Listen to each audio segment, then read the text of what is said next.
Bismillahirrahmanirrahim. Assalamualaikum warahmatullahi wabarakatuh. Alhamdulillahi rabbil alamin. Nahmaduhu wa nasta'inuhu wa nastaghfiruh wa na'udzu billahi min syururi anfusina wa min sayyiati a'malina. May yahdihillahu fahuwal muhtadi wa may yudlilhu falan tajida lahu waliyyan mursyida. Asyhadu an la ilaha illallah wahdahu la syarika lah wa asyhadu anna Muhammadan abduhu wa rasuluh alladzi la nabiyya wa la rasula ba'da. Hadirin ikhwatus iman rahimakumullah. Alhamdulillah, kajian tafsir di Majlis Tafsir Iliyin pada kesempatan ini membahas surat Al-Anfal ayat 35, halaman 181. Al-Anfal ayat 35. Di ayat 35 ini Allah Subhanahu wa taala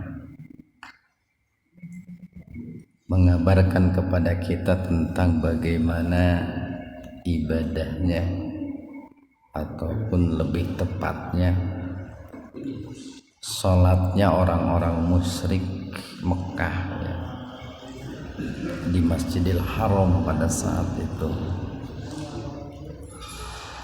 Karena ini kan Al-Anfal ini sekalipun turun di Madinah gitu ya, tetapi berkaitan erat dengan orang-orang musyrik Mekah.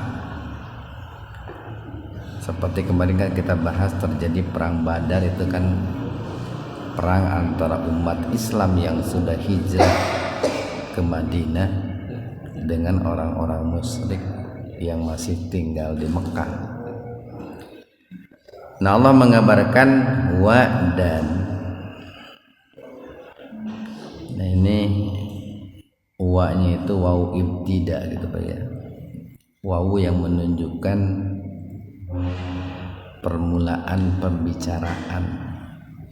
Jadi berpindah ya dari pembicaraan pembahasan sebelumnya kepada pembahasan baru berikutnya.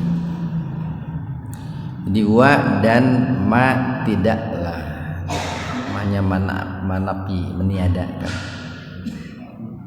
dan tidaklah karena keadaan sholatuhum, sholat mereka. Ini karena dikarenakan ada kata kana apa, maka sholatnya huruf taknya di domah itu. Ini salah satu kerja kana itu merofakkan kata sesudahnya. Ciri rofanya itu dengan doma, jadi nggak bisa makana solata, nggak bisa itu. Atau makana solati, nggak bisa. Ini penting kan, terkadang kita kalau baca Quran suka lupa itu harokat akhirnya itu. Nah, kalau ada kana itu harus solatu, harus domah itu. Jadi tidaklah sholat mereka. Nah, siapa mereka di sini adalah orang-orang musyrik Mekah.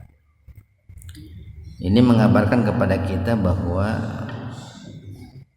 sesungguhnya orang-orang musyrik Mekah, mereka itu mendirikan sholat Pak. Jadi Abu Jahal, Abu Lahab pun itu mendirikan sholat. Bahkan sholat mereka nggak kaleng-kaleng, itu sholatnya di Masjidil Haram itu. Di sholat mereka itu di Masjidil Haram. Karena Masjidil Haram itu sebelum terjadi peristiwa Fathul Mekah, ditaklukannya kota Mekah, itu kan dikuasai atau dikendalikan oleh Abu Jahal dan teman-temannya, oleh orang-orang musyrik. Nah, cuman oleh Allah digambarkan bagaimana salat mereka. Jadi, ingdal baiti. Nah, ingda ini darab ya, keterangan yang menunjukkan tempat itu. Di ingdal baiti, nah, di Baitullah ini atau di Masjidil Haram ini. Jadi kata baitnya pakai alif lam itu, Pak. Itu menunjukkan bahwa rumah yang dimaksud itu sudah ma'rifah, disebutnya alif lam ma'rifah itu, Pak. Sudah diketahui. Ini beda nih, masjid dengan al-masjid itu. Kalau masjid itu masih umum, tapi pakai alif lam, al-masjid itu sudah diketahui masjid yang dimaksud. Barangkali kalau dalam bahasa Inggris itu alif lam itu mirip ini, de itu kan menunjukkan bahwa tempat yang dimaksud itu sudah diketahui. Di ingdal baiti, nah, di Baitullah ini illa melainkan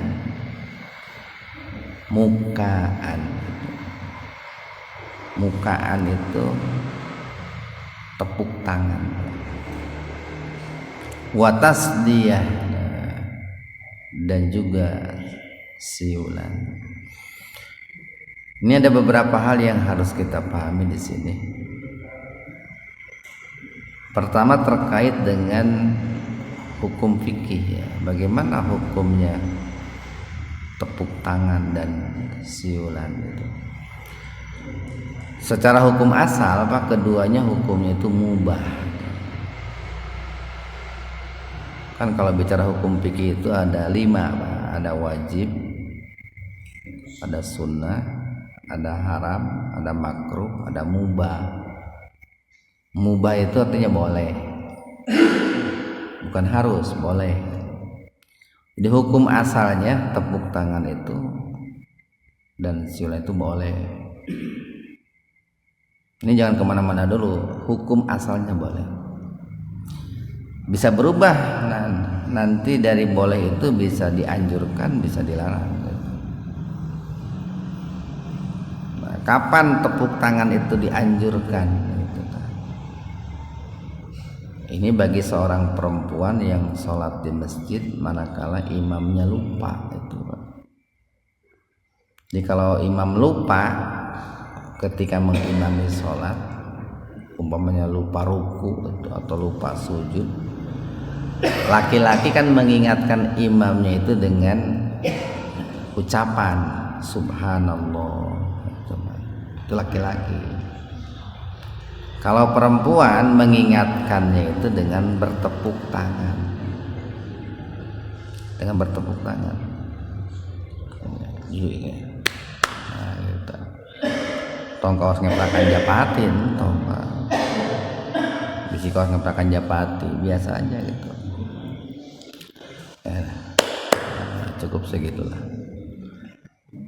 Itu kalau perempuan mengingatkan imam manakala imamnya itu lupa. Kenapa ya Nabi kan mengatakannya harus seperti itu.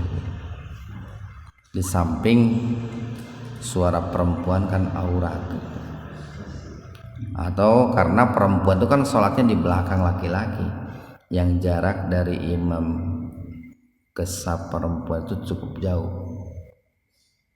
Kalau dengan suara mungkin perempuan harus berteriak gitu. Tapi kalau dengan tepuk tangan ketika mengingatkan orang imam lupa itu kan sebuah bunyi yang asing, Pak, ketika sholat itu.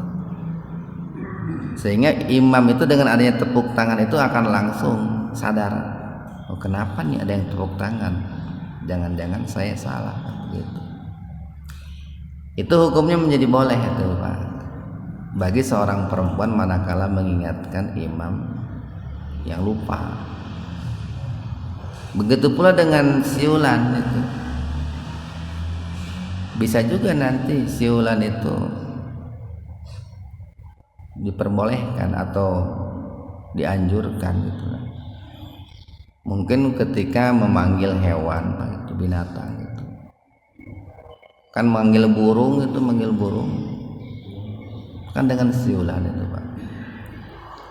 Atau naon deui sok sion hayam berarti kan. Nah itu dari boleh itu bisa naik itu. Tapi bisa juga nanti yang namanya tepuk tangan dan siulan itu menjadi dilarang gitu. Nah ketika bicara dilarang bisa makruh, bisa juga haram gitu. Bisa makruh, bisa haram. Makruh itu kan dibenci, lebih ringan dari haram. Kalau haram itu kan jika dilakukan berdosa. Nah bicara dilarang itu bisa berkaitan dengan tempat atau bisa juga berkaitan dengan satu aktivitas, satu momen. Umpamanya nih, kapan tepuk tangan dan bersiul itu dilarang? Ketika tepuk tangan dan siulan itu dijadikan sebagai apa ya? Sebagai tindakan ataupun perbuatan ataupun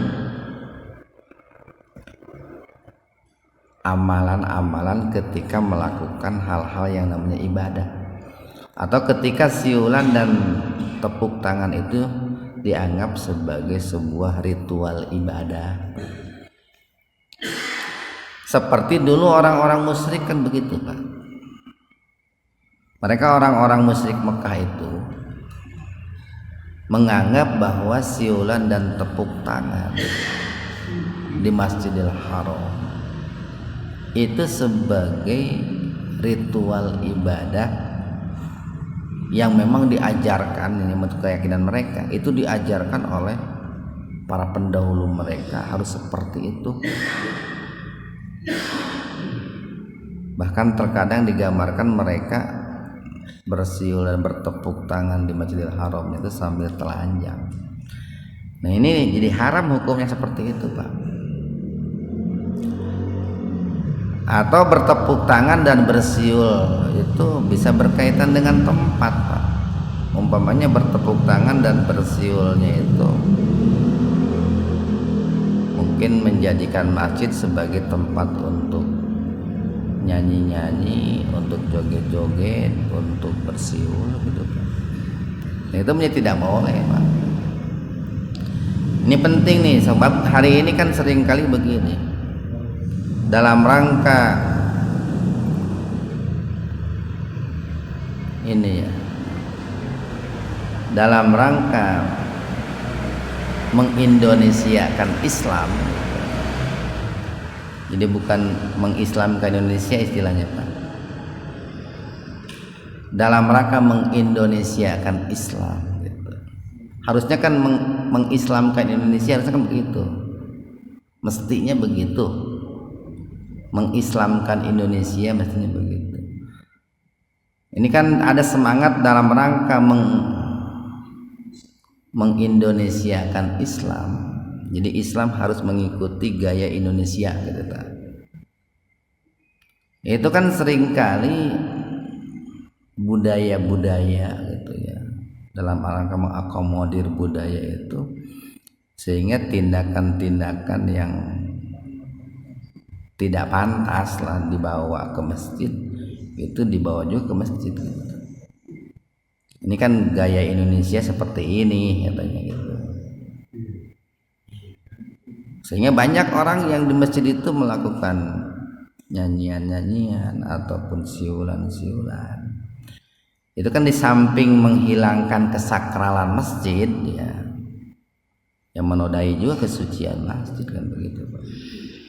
Masjid yang biasa dijadikan untuk tempat sholat, tasbih, tahmid, takbir, tahlil, berzikir, berdoa, itu malah dijadikan sebagai tempat untuk bertepuk tangan dan bersiul. Itu kan menjadi dilarang seperti itu, Pak. Ini penting, barangkali ke depan kan kita tidak tahu. Umpamanya di Masjid Al-Muhajirin, nah, ada orang yang ingin melakukan resepsi pernikahan gitu. Isi ketunya kelompok IDI gitu ya, atau kelompok IDM, Ikatan Duda Muhajirin, hoyong kawin deui gitu. Hoyong kawin di Muhajirin gitu. Nyatong make musik segala macam di Muhajirin gitu. Tidak bagus juga gitunya di Muhajirin itu ada boleh melakukan pernikahan kita, boleh. Kan suka ingin menikah itu sakral di masjid. Nah, cuman harus diperhatikan juga adabnya, tata keramanya, etikanya itu. Harusnya dibikin semacam aturan lah gitu. Nah, jadi Allah memberikan kabar kepada kita bahwa dahulu sholatnya orang-orang musyrik di Masjidil Haram itu tiada lain tiada bukan mereka itu dipandang, dinilai oleh Allah hanyalah sebatas tepuk tangan dan siulan saja. Maka diancam oleh Allah nih, padzuku, maka rasakanlah al-azab, siksa, bima kuntum takfurun, bima disebabkan kuntum itu sama dengan kana, Pak. Tadi wa makana ya, ini kuntum itu kana plus antum, itu alifnya dibuang itu, Pak. Kana itu alifnya dibuang, jadi kuntum. Antum itu kan kamu, kuntum keadaan kalian dahulu, disebabkan keadaan kalian dahulu takfuruna, senantiasa kufur. Ayat 36, inna sesungguhnya alladzina orang-orang yang kafaru kafir, sesungguhnya orang-orang kafir yunfikuna, ini fi'il mudhari nih Pak nih, luar biasa. Kata kerja yang menunjukkan sedang dan akan. Maknanya istimror, terus menerus, istiqomah, dawam. Jadi sesungguhnya orang-orang kafir itu selalu berinfak gitu. Makanya saya katakan luar biasa. Jadi yang berinfak itu bukan hanya orang muslim, orang-orang kafir pun berinfak. Bahkan Allah mengabarkan mereka itu infaknya itu istiqomah, dawam, Pak, dengan menggunakan fi'il mudhari itu. Amwalahum, harta mereka. Jadi Abu Jahal, Abu Lahab, termasuk Abu Sufyan sebelum Abu Sufyan masuk Islam, itu senantiasa berinfak, Pak, membelanjakan harta mereka. Tetapi infak mereka bukan fisabilillah, melainkan liyasuddu, untuk menghalang-halangi. Di sini ada kata yang diijaz, yang diringkas. Apa annas? Kata manusia. Karena kan begini, kalau ada subjek predikat pasti kan ada objek. Nah, objeknya itu dihilangkan karena dirasa kita sudah paham bahwa yang dihalangi itu kan manusia. Tidak mungkin yang dihalangi dari jalan Allah itu hewan atau binatang. Jadi sekalipun tidak ada kata manusia, kita sudah paham. Nah, mereka orang-orang kafir itu senantiasa berinfak atau menginfakkan hartanya, tetapi motifnya untuk menghalang-halangi manusia angsabilillah. Kalau kita diperintahkan infak itu fi sabilillah. Jadi dengan menggunakan an dan fi itu akan berimplikasi makna yang berbeda, Pak. Kalau fi itu biasanya berkonotasi positif, tapi kalau an biasanya berkonotasi negatif. Jadi mereka berinfaknya itu dalam rangka menghalangi manusia dari jalan Allah. Jadi orang-orang kafir, orang-orang musyrik itu mereka juga ada donatur, ada donasi gitu. Donasi karena bangun apa, donasi untuk kegiatan apa. Ya donasi untuk menjalankan visi dan misi mereka. Nah, jika orang-orang kafir saja mereka berinfak dalam rangka menghalangi manusia dari jalan Allah, mestinya kan kita umat Islam lebih serius dan lebih ditingkatkan lagi kita berinfak fi sabilillah. Jadi dalam Al-Quran itu hampir ketika Allah bicara tentang infak itu selalu diberikan keterangan fisabilillah, karena memang yang diinginkan dari infak itu bukan hanya sebatas membelanjakan harta, tapi membelanjakan hartanya diikat dengan ikatan fisabilillah. Bahkan orang kafir juga kadang nyumbang masjid juga, Pak. Kalau gini, orang kafir itu kadang nyumbang masjid juga. Cuman umat Islam harus hati-hati gitu. Ketika orang kafir menyumbang masjid gitu. Kenapa harus hati-hati?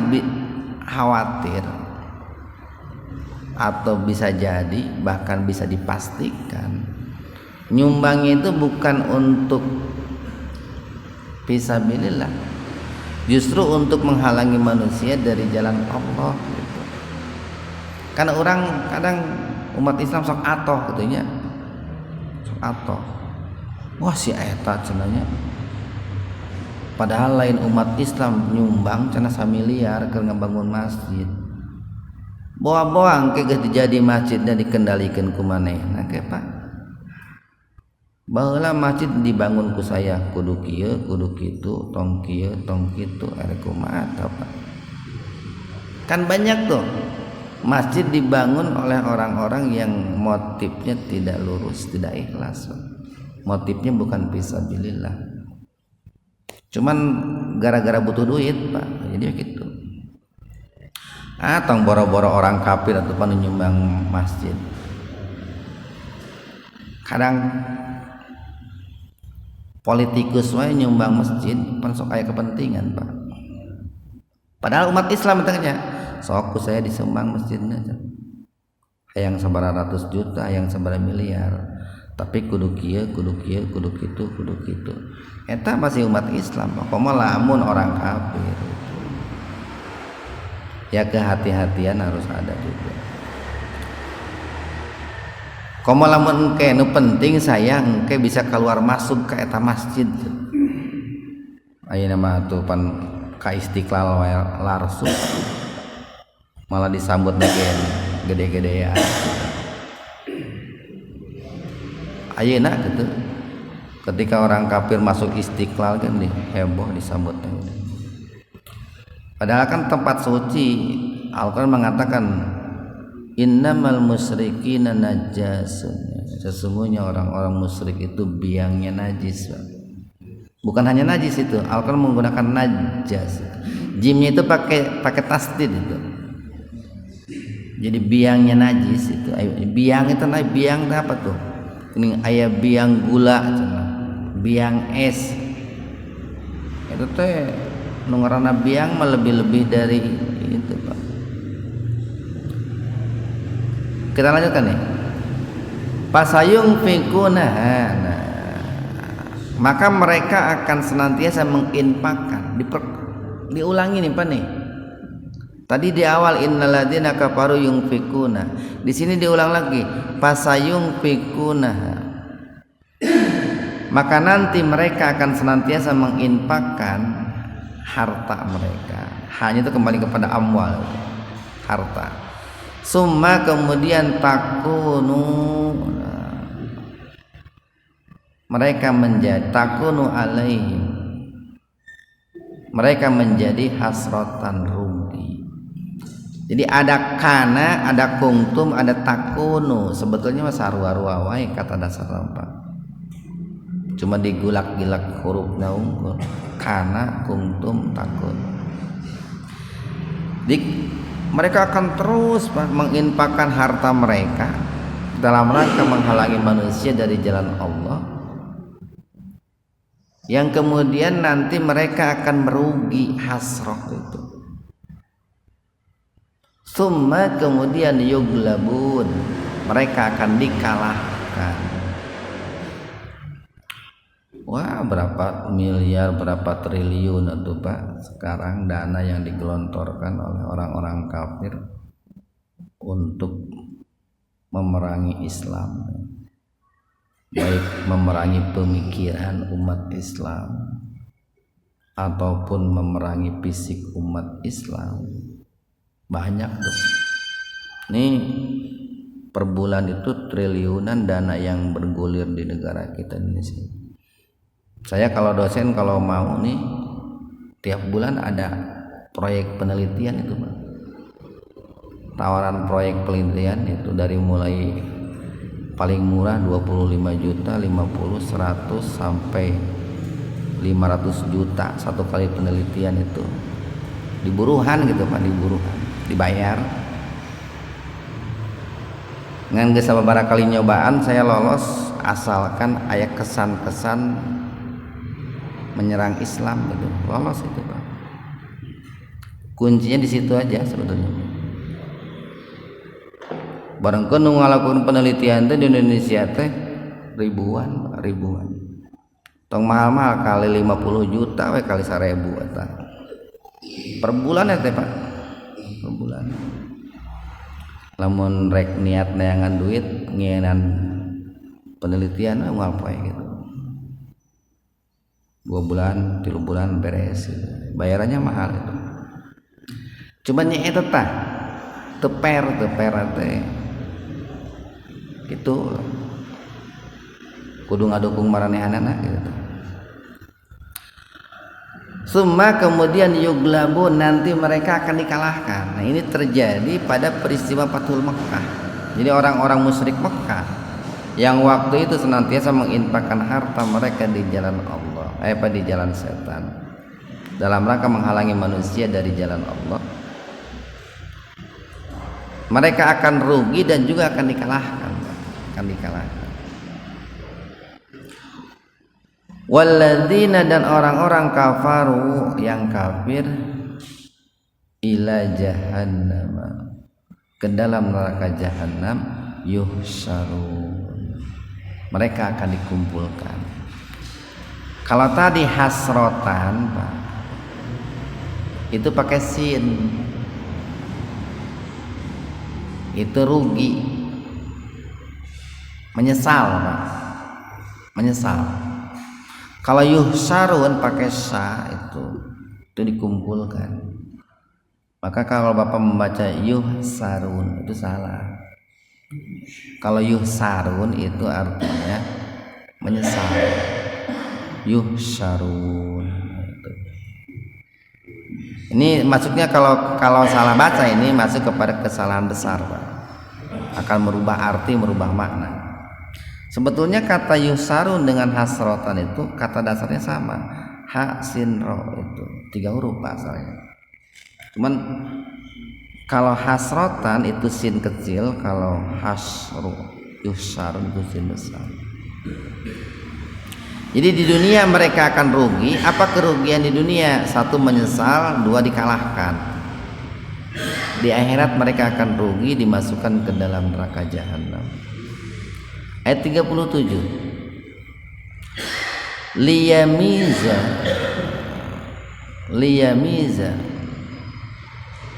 untuk memisahkan Allah. Ini begini biar mudah memahaminya. kenapa mereka itu dikalahkan? Kan itu summa yuglabun. Kenapa mereka itu dikalahkan? Atau kalau jauh sebelumnya nih Pak nih, kenapa Rasulullah diperintahkan oleh Allah hijrah ke Madinah, kemudian di Madinah mereka melakukan i'dad, persiapan, menyusun kekuatan, lalu 10 tahun kemudian balik ke Mekah, menyerang Mekah, memerdekakan, membebaskan kota Mekah dari orang-orang musyrik, kemudian Masjidil Haram yang semula dikuasai oleh orang-orang musyrik itu dikuasai oleh Rasulullah dan para sahabat. Tujuannya untuk apa?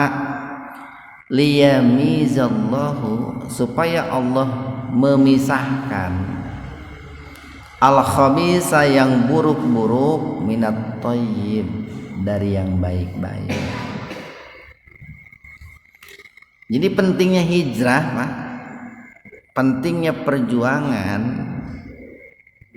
itu agar terpisah antara yang buruk dengan yang baik.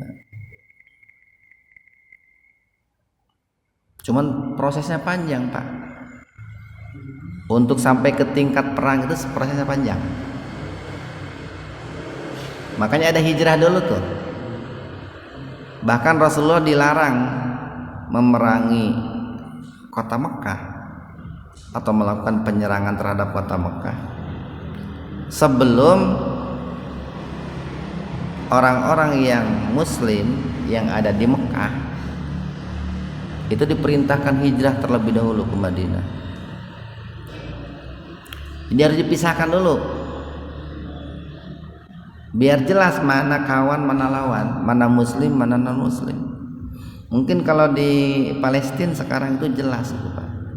Kalau di Palestina mana orang muslim, mana Israel, kan jadi mudah itu Pak, jadi mudah. Kita pun umat Indonesia kalau mau membantu ke sana kan jadi mudah. Mana siapa yang mesti dibantu, siapa yang tidak. Wa yaj'alal khabisa, dan Allah menjadikan al khabisa, yang buruk, yang buruk-buruk, ba'dahu, sebagiannya, ala ba'din, atas sebagian yang lain. Jadi yang buruk-buruk itu Pak, orang musyrik, orang-orang kafir, orang munafik, sebagian mereka itu berada di atas sebagian yang lain, baik individu, komunitas, ataupun negara. Pribadi-pribadi orang kafir, orang musyrik beda-beda teh. Aya orang kafir, orang musyriknya itu anu kelasna kelas rendahan, aya kelas menengah, aya kelas atas. Aya orang kafir elit, aya orang kafir elit. Negaranya pun sarua apa begitu. Aya negara kafir yang lemah, sedang, kuat, ada superpower apa gitu. Jadi Allah menjadikan yang buruk-buruk itu sebagian mereka berada di atas sebagian yang lain. Payarkumahu, lalu Allah mengumpulkan mereka jami'an semuanya, payaj'alahu, dan Allah menjadikannya itu fi jahannam, dalam neraka jahannam. Nanti di neraka jahanam juga sarua bertingkat-tingkat Pak. Karena kan neraka itu sarua dengan surga punya tingkatan-tingkatan Pak. Kalau di surga kan ada mi'ata darajah ya. Inna fil jannati mi'ata darajah. Sesungguhnya dalam surga itu ada 100 tingkatan. Tertinggi kan Firdaus tuh. Sarua neraka ke bertingkat-tingkat Pak. Karena orang yang kafir pun kekafiran mereka, kekufuran mereka itu kan beda levelnya, beda tuh nanti nerakanya Fir'aun dengan nerakanya kelas teri dari orang kafir beda itu. Nerakanya Fir'aun dengan nerakanya iblis bisa beda. Mungkin neraka Fir'aun lebih mengerikan daripada nerakanya iblis. Ini sok aya nama lelucon. Iblis ge aya nama geus eleh ke manusia. Kekufuran manusia melebihi kekufuran iblis. Dengan alasan baheula iblis pangan hiji dosana teh. Disuruh sujud tidak mau sujud. Sementara manusia kufurna loba pisan teu kahitung. Tak iblis teh dewek guruna eleh ke manusia. Lebih edan manusia lamun geus kufur dibanding iblis. Ulaika mereka itulah humul khasirun, orang-orang yang rugi. Tadi hasroh Pak ya, itu di ayat yang 36 tuh. Summa takunu alaihim hasrah. Kalau ini khasir pakai kho. Ini ada 3 kata nih yang mirip-miripan nih. Tapi kalau salah baca ini bisa berubah makna nih. Kalau di ayat 36 di tengah-tengah tuh summa takunu alaihim hasrah. Itu artinya menyesal. Di ujungnya ila jahannam yuhsarun pakai sa. Itu artinya dikumpulkan. Kalau di sini khasirun pakai kha, itu rugi. Jadi kalau yang 36 hasroh dengan yuhsarun itu bedanya sin dengan sa. Kalau hasroh dengan khasir itu bedanya ha dengan kha. Nah ini kalau salah membaca makharijul hurufnya itu bisa berubah arti, bisa berubah makna dan masuk kepada kategori kesalahan besar. Kul katakanlah lilladzina untuk orang-orang yang kafaru kafir, iyang tahu jika mereka berhenti dari apa? Pertama berhenti dari kekufurannya, kemusyrikannya atau kemunafikannya. Karena orang munafik itu kalau sudah masuk kepada tingkat i'tiqadi itu menjadi kafir juga. Kan ada munafik amali, Pak. Ada munafik i'tiqadi. Kalau munafik i'tiqadi itu kemunafikan yang berkaitan dengan keyakinan. Itu masuk kepada kafir juga nanti ujung-ujungnya. Kalau mereka berhenti dari kekafirannya, kemusyrikannya, apa janji Allah nih?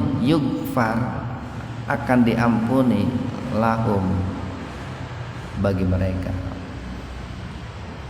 Ma qad salaf, itu maknya lil asya nih Pak, dosa-dosa yang sudah berlalu. Jadi betapa maha dermawannya Allah, betapa maha rahman dan rahimnya Allah. Dosa-dosa mereka di masa lalu sebelum masuk Islam itu semuanya diampuni, Pak. Diampuni. Di saat mereka masuk Islam mengikrarkan 2 kalimat syahadat, asyhadu an la ilaha illallah wa asyhadu anna Muhammadar Rasulullah. Umar bin Khattab kan sebelum masuk Islam itu pernah mengubur anaknya hidup-hidup, pemabuk kelas berat juga. Tapi setelah masuk Islam menjadi pembela Islam, diampuni dosa-dosa di masa lalu. Atau berhenti di sini, berhenti dari memerangi Islam dan umat Islam. Ini saling berkaitan, Pak. Jadi awalnya mereka masuk Islam, dan otomatis kalau masuk Islam itu kan berhenti memerangi Islam dan umat Islam. Nah ketika mereka itu masuk Islam maka diampuni dosa-dosa di masa lalunya itu. Wa in, dan jika ya'udu, nah mereka kembali, istilahnya murtad. Tentu kan banyak indikator seseorang disebut murtad, itu banyak indikator. Manakala mereka kembali kepada kekufuran, kembali kepada kemusyrikan dengan terang benderang dalam persoalan-persoalan usul prinsip yang mendasar itu. Jadi kalau seseorang masuk Islam kemudian melakukan hal-hal yang mendasar dengan terang benderang, diingatkan berkali-kali, tidak mau kembali kepada jalan yang benar, maka ada ancaman dari Allah nih, faqad madat, maka telah berlalu sunnatul awwalin, sunnahnya para pendahulu. Apa sunnah para pendahulu itu? Dibinasakan oleh Allah, Pak. Kalau mereka berhenti dari kekufuran, kemusyrikan, kemudian masuk Islam, diampuni dosa-dosanya. Tapi kalau mereka setelah masuk Islam kembali murtad, maka akan berlaku sunnatullah, seperti sunnatullah yang sudah berlaku bagi para pendahulu mereka. Apa sunnatullahnya itu? Dibinasakan oleh Allah. Ayat 39, wa qatiluhum, dan perangilah mereka. Ini fi'il amr nih. Dan perangilah mereka. Minimal untuk konteks kita hari ini itu perangi pemikiran mereka, Pak. Perangi apa ya? Gaya hidup mereka. Atau perangi visi misi mereka, lawan gitu, Pak, dilawan. Hatta sehingga la takuna, tidak ada fitnatun, fitnah. Nah ini kemarin kita bahas fitnah, Pak ya. Fitnah di sini artinya kerusakan, Pak. Jadi kan kemarin kita sampaikan tuh, kalau bicara fitnah itu ada fitnah dalam arti atau maknanya siksaan. Wattaqu fitnatal la tusibanna alladziina dzalamu minkum khassah.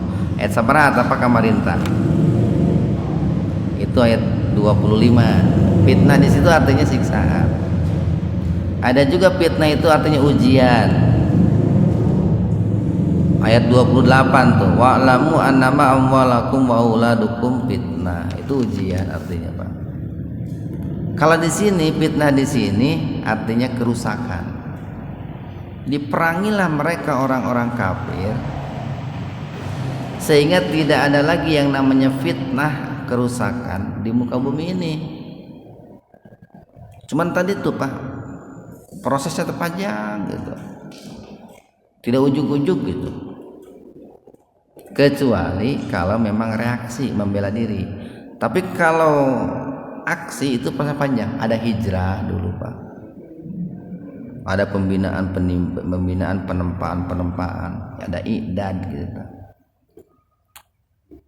Wa yakuna dinu, dan agama ini, nah kata din ini, Pak, pakai alif lam, sama alif lam ma'rifah namanya. Alif lam yang menunjukkan bahwa agama yang dimaksud itu sudah diketahui, yaitu Islam. Wa yakuna dinu, dan Islam ini menjadi kulluhu, semuanya lillahi, milik Allah. Dan agama itu semuanya hanyalah agama Allah. Jadi misi terbesar kenapa umat Islam diperintahkan untuk berjihad itu dalam rangka menjadikan Islam ini ya'lu wa la yu'la alai. Islam ini tinggi, mulia, dan tidak ada yang lebih tinggi daripada Islam. Cuman tadi, Pak, ada tahapan-tahapannya lah. Boleh dibilang perang itu solusi terakhir, Pak. Manakala solusi-solusi yang lain tidak bisa ditempuh. Manakala solusi-solusi yang lain tidak bisa ditempuh. Fa inin tahau, dan jika mereka berhenti Maksudnya orang-orang kafir itu berhenti memerangi Islam. Fa innallaha, maka sesungguhnya Allah bima terhadap apa ya maluna yang mereka perbuat basirun, itu maha mengetahui. Dalam arti begini, kalau mereka masuk Islam atau mereka berhenti memerangi Islam sehingga mereka menjadi kafir dhimmi, orang kafir yang jinak dan mau membayar jaminan keamanan kepada umat Islam, itu diketahui oleh Allah itu. Wa in, dan jika tawallau mereka berpaling, fa'lamu, maka ketahuilah, annallaha, sesungguhnya Allah maulakum, maula kalian, wali kalian, penolong pelindung kalian. Dijelaskan nih, kenapa kita harus menjadikan Allah sebagai wali? Karena Allah itu ni'mal maula wa ni'man nasir. Allah itu sebaik-baik penolong, sebaik-baik pelindung, sebaik-baik wali gitu, Pak. Mudah-mudahan ada manfaatnya untuk kita semua. Subhanakallahumma wa bihamdika, asyhadu an la ilaha illa anta, astaghfiruka wa atubu ilaik. Assalamualaikum warahmatullahi wabarakatuh.